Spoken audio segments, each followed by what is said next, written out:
Bonjour à toutes et à tous et bienvenue dans cette nouvelle vidéo d'Histoire et patrimoine de Compiègne.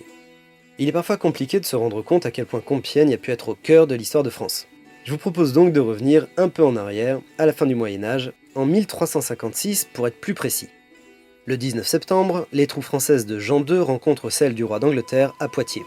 Et c'est encore une déculottée pour les Français, après celle de Crécy 10 ans plus tôt.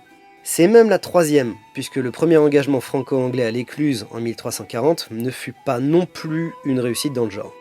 Mais cette fois, l'heure est vraiment grave. Le roi Jean II est capturé et les rênes du royaume laissées à son jeune fils, le dauphin Charles. Un climat de violence s'installe alors à Paris, où le prévôt des marchands, Étienne Marcel, profite de la pagaille pour maintenir la pression sur le pouvoir royal. Il va jusqu'à faire assassiner par la foule les maréchaux de Champagne et de Picardie sous les yeux du jeune dauphin le 22 février 1358. Mais Charles parvient néanmoins à s'échapper de Paris et se réfugie en Champagne, loin de l'influence du prévôt des marchands. De là, il préside plusieurs assemblées afin de reprendre la situation en main.